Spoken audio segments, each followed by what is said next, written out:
Phoenix Lights, Episode 2.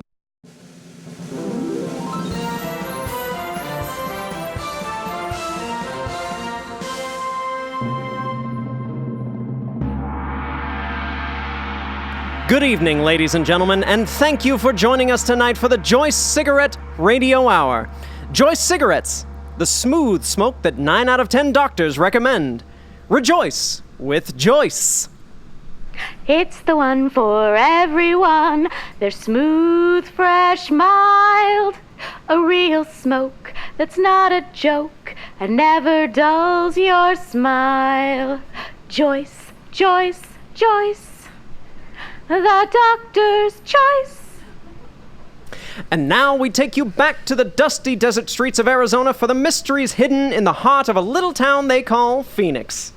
To the offices of that rakish private detective with the secrets of his own, Pal Vargas.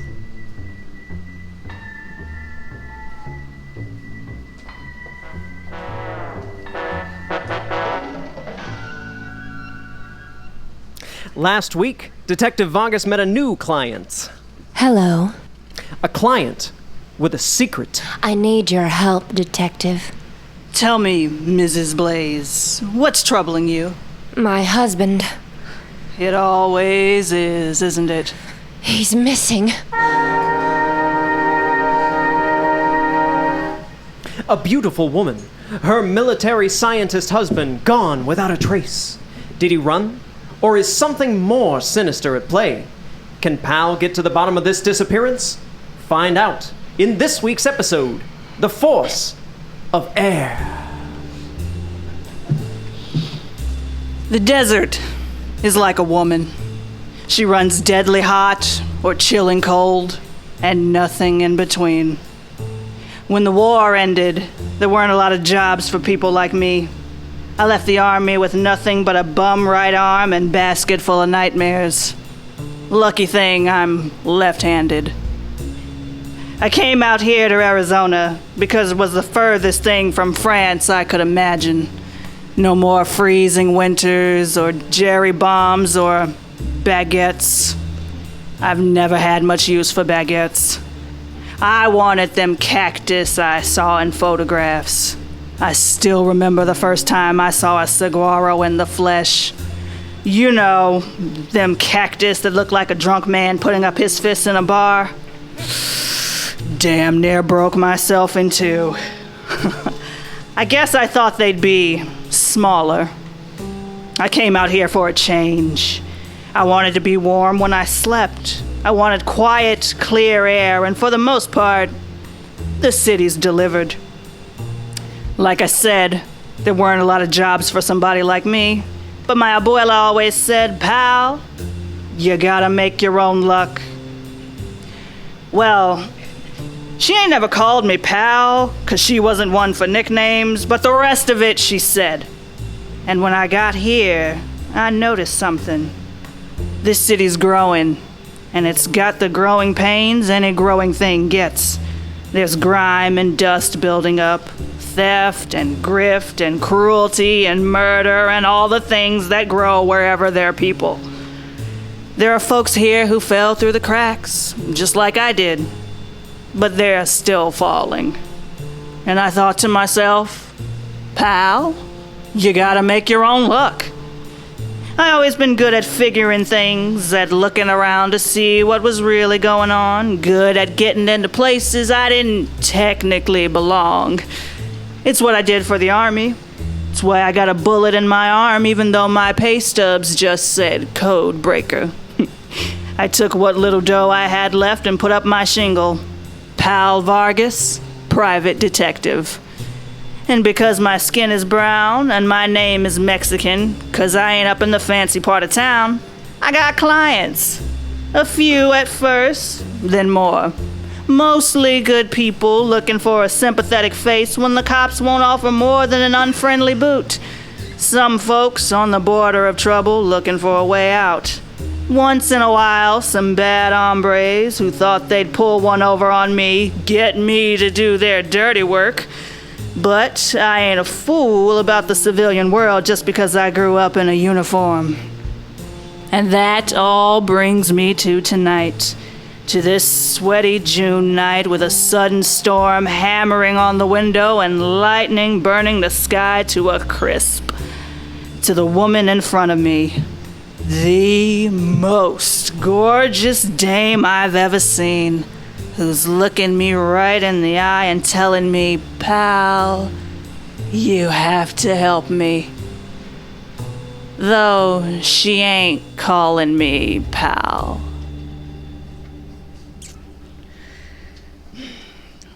What all do you know about what your husband was working on, Mrs. Blaise? You of all people should know what the U.S. military means by secret. I know it's a big red word stamped across a manila envelope that's meant to make it as secure as Fort Knox. I also know that soldiers could give small-town biddies a run for their money when it comes to gossip, and that a man will tell his wife a lot, maybe more than he thinks he's telling, especially if his wife looks like you. Mr. Vargas. Let's not play games. You know you're a beautiful woman. In fact, you've been playing it up all night. You dressed up to come to my office tonight. You put on a suit that shows you to your best advantage. You got on lipstick and your eyes are made up. You're no fool. You're worried I won't help because messing around military business is a damn death wish, especially top secret stuff. So you roused up your cheeks and leaned on the doorframe and asked me as prettily as you could. I want to find him. I need to find him. And if you can get any kind of an advantage... I'll take my business elsewhere. Wait, Mrs. Blaise. Miss Brown, Pal didn't mean nothing by it. Mr. Vargas has made his Pal point. gets in his own way. He notices things and keeps on noticing, but he never learned not to say everything he thinks. But Mrs. Blaise, he's a good detective. He'll find your husband. I don't need to be insulted by anyone, least of all. I didn't mean it as an insult, Mrs. Blaise. Really? This world isn't fair to women, believe me, I know. You have to scrabble and grasp and fight for anything you get, and at the end of the day, you're still fighting a current so strong it could wash away mountains. I respect that. Certainly don't seem to. Respecting something don't mean letting it get away with lying. I see a woman who understands the world and who's going to navigate that current using any tools she has. I'm going to help you, Mrs. Blaise. Nothing wanted or expected in return besides my fee, but I'm no fool either. I see a woman who needs help and who's playing the ingenue to get it, but I also see that you know more than you're telling. Do I? You're in costume. This ain't how you dress or how you live. You've seen enough pictures, and I'd guess tangled with enough stubborn men, to know that you'll catch more flies with honey. So you've honeyed yourself up. All this glamour is a performance. Pal, shut the hell up. Minnie. I'm saving you from yourself, Mr. Vargas. Mrs. Blaise, can I have a word? In the hall. All right. Damn it, Vargas. Get a hold of yourself. The thing is, she is hiding something, no doubt about it. I can see in the way that she...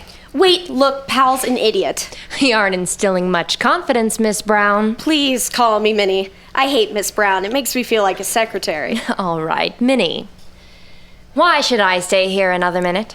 In the first place, because even if he is a tactless rhinoceros, Pal's right.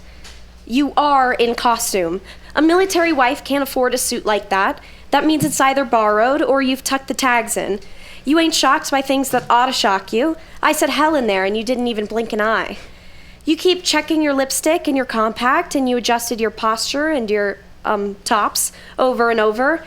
If I looked like you, I'd do the same thing because men are just a whole lot of eyeballs looking for something to pop over, and you can't trust them to do the right thing unless there's something in it for them. But Mr. Vargas ain't like that. He'd help you if you came in here with a hunchback and a wart and a dead front tooth, and I know it, because he got Ruby Garcia back the money her dirtbag man stole from her, and she had 2 dead front teeth, and he never once said anything about turning her down. As much as it's possible, he's a good man. I trust him. How old are you, Minnie? 21. And do you think you know the world? No, but I know Pal Vargas. If you needed help. I'd ask Pal, no matter what it was. All right. In a desert? I think about the desert hawks, how they fly so silent, how they know just the right way to perch on top of a prickly pear or a saguaro and never get a needle through the foot. If you ask me, the Phoenix skies are... Mrs. Blaise. Well, Miss Brown has convinced me that you're the man I should employ. I have my doubts, but... I'm sorry about before. Please, Mrs. Blaise. Tell me everything you can. Minnie, Yes, Mr. Vargas? can we get some more ice? Of course. Thank you. Alan is a man of science, an astronomer. During the war, the Air Force started a program employing technicians, scientists, computer programmers, all sorts of researchers to work on a variety of top-secret projects. Alan was never much of a fighter, but he wanted to serve his country, so he joined the project. We moved out here, to Phoenix, and the Air Force set him up with an observatory and a lab. He has a small staff, 3 other researchers and an engineer, and they have been working together since we arrived. Who are they? Harry G. is an astrophysicist. He was at Harvard with Alan. Katrina Botkin is a computer specialist. Major Edgar Holloway is the one in command. He's an engineer who got his start as a pilot. Then there's Alan, of course, and that's everyone. All right. So that's his team. Any of them missing too? No, but we're all anxious. Major Holloway is technically the commanding officer, but it's really Alan's lab. He put his heart and soul into his work there, and everyone knows it. We're all afraid that Alan's just the first. What was the lab studying, Mrs. Blaise? Well, that's top secret. But you know what it is. I have an idea. Well, Look, just by coming here, I've put everyone in danger. If I were to actually tell you any more, I'd be risking all our safety and yours as well. Alan is missing. What he was working on doesn't matter. What matters is where he is now. and if he's missing because of what he was working on, then knowing everything I can about it is the only way I can find him. I can't. And you. Look at you. Sitting there all high and mighty with your gin and your judgments, telling me I'm all in act, that I'm trying to seduce you into helping me. Telling me you understand me. Well, I understand you too. You say this is a costume? What about yours? Your pulled down hat and your trench coat straight out of a dime store novel, your office like a picture set. I bet you chose this office in particular too because of the street light. So you'd be backlit when you met clients and you could look out the window and brood with the shadows from the blinds across your face. You think I'm a fraud? Look in the mirror.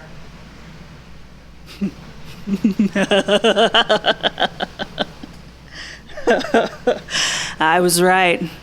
You are good. Years I've been in this office and nobody ever noticed that street lamp. Not even Minnie. So, we're both set dressing here. I think that means we're on the same level. Okay, Mrs. Blaise, what are we going to do? I'll tell you everything that I can, but I will determine what I tell you and when. Do we understand each other? All right. We'll work from here.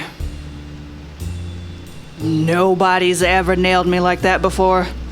For a moment, it's like she can see right through me completely, like a ghost, right into my core.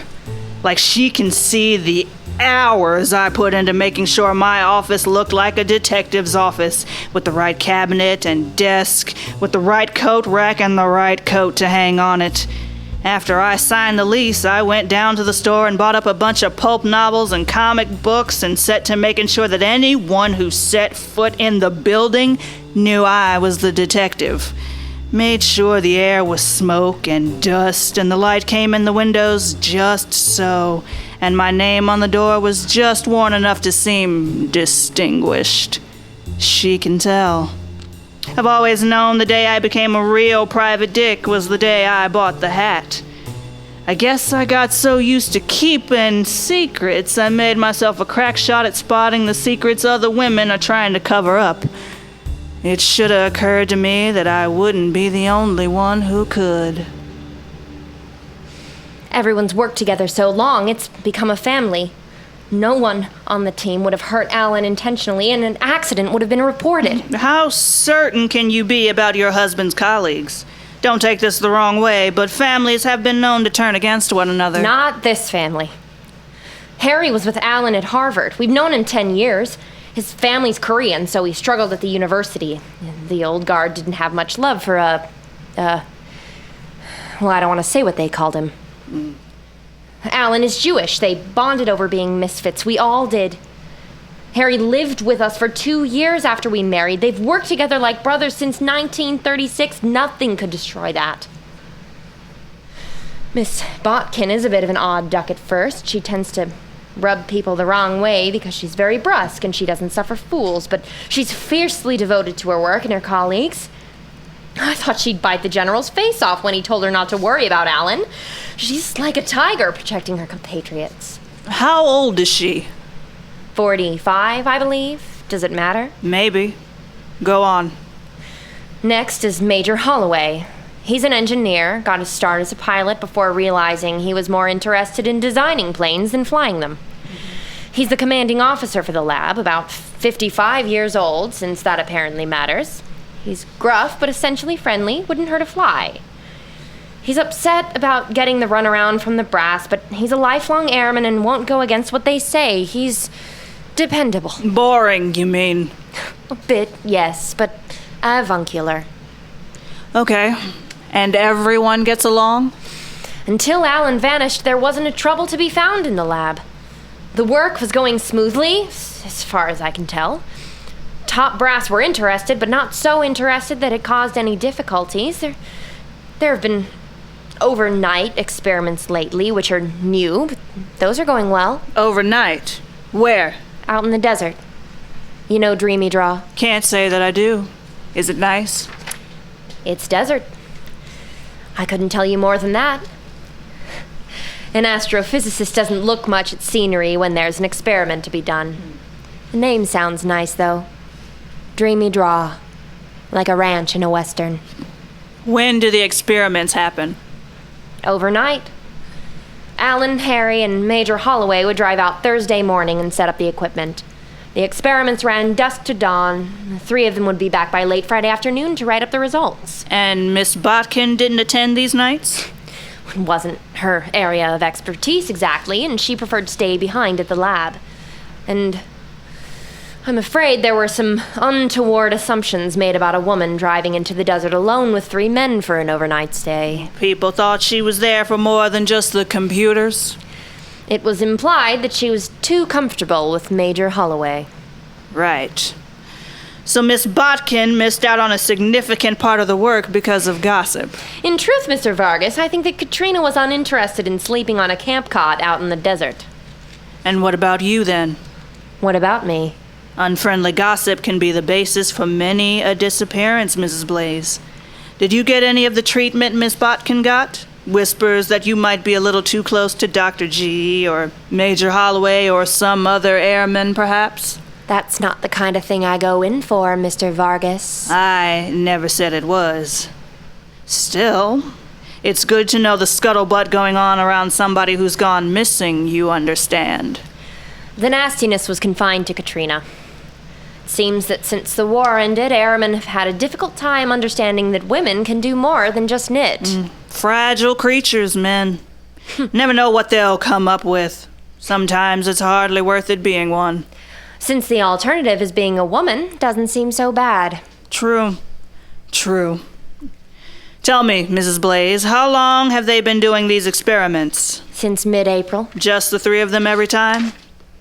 Yes, but Harry and Major Holloway would never hurt Alan. And what are they looking for exactly out there in the sand? I've been through the desert once or twice, never saw anything worth my investigation. Well, that's a shallow point of view, Mr. Vargas. I'm not a man who thinks too deeply about cacti and quail and scrub brush. I got other things on my mind. Harry, Alan, and Major Holloway, well, mostly Harry and Alan, the Major was mostly there to keep the equipment in check, were measuring atmospheric phenomena. There had been some sightings, I suppose you'd call them, or events out in the desert reported by a few residents. Not a lot of residents out that way. Enough that they'd been reporting unusual things to the police, and Alan is always so curious. He likes to know everything that's going on. He reads the Republic every day, and the base newspaper too, even some of the little rural newspapers from around the area. He saw a few little mentions in the paper and thought they might have a connection to what they're studying. Which is what, exactly? I'm not sure how to best put it other than atmospheric phenomena. What are two astrophysicists doing studying that?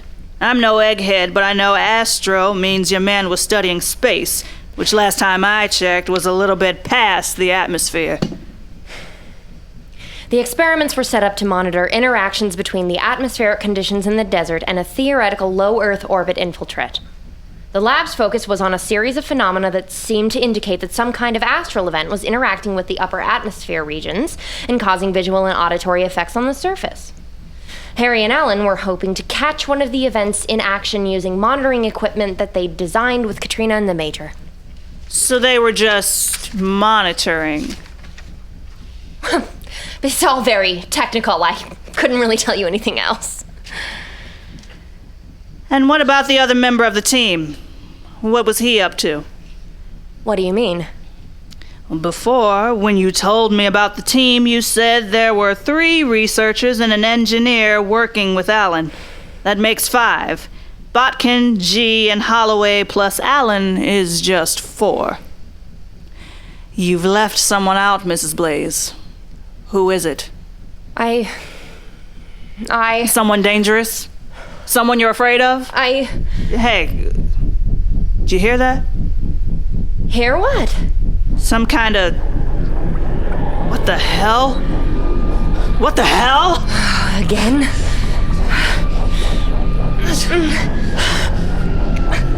What?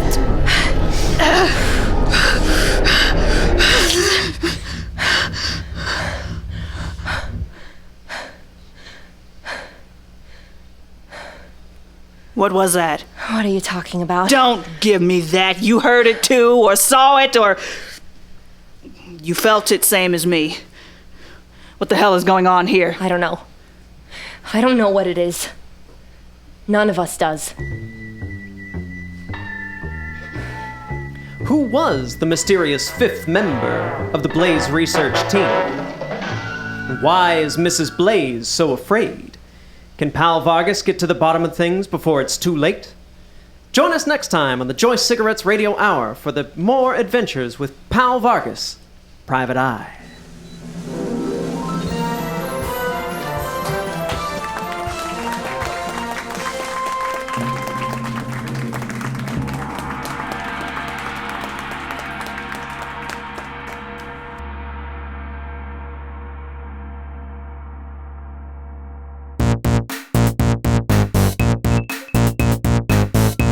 This has been a production of The Neverad Miscellany. The Neverad Miscellany is produced and directed by Conrad Mishuk. The sound effects are mixed and performed by Cody Hazel. The credits are read by Matt Brayman. Phoenix Lights is written by Kitt Keller, with sounds by Cody Hazel and music by Cody Hazel and Conrad Mishuk. The announcer is played by William Crook. Pal is played by Ryan Jenkins. Minnie is played by Jenae Hirsch. Emma is played by Jamie Haas. The Joyce jingle is performed by Kitt Keller. This episode was edited by Cody Hazel. The Neverad Miscellany is proudly produced in Phoenix, Arizona, and performed at the Rebel Lounge. If you're going to be in town, check out neverad.com for future show information. Visit neverad.com for news, extras, and more episodes. There are transcriptions on the website if you'd like to read along. You can find the live videos of the episodes at neverad.com/YouTube. Get wonderful benefits by becoming a subscription donor at neverad.com/Patreon. Please send any questions or comments to info@neverrad.com. If you are a miscellaneist working in the field, you may call and leave us a report of your strange and interesting findings at 224-CALL-RAD. That's 224-225-5723. If you're a local Phoenix, Arizona writer or voice actor, visit neverrad.com to apply to join us. If you like the Never Rad Miscellany, be sure to rate and review us on your favorite podcasting service. And connect with us on Facebook, facebook.com/neverrad, Tumblr, neverrad.tumblr.com, Instagram @never.rad, and Twitter @neverrad. Special thanks to the Rebel Lounge, Megan Taliaferro, the Duck and Decanter, and everyone in the audience for the live program.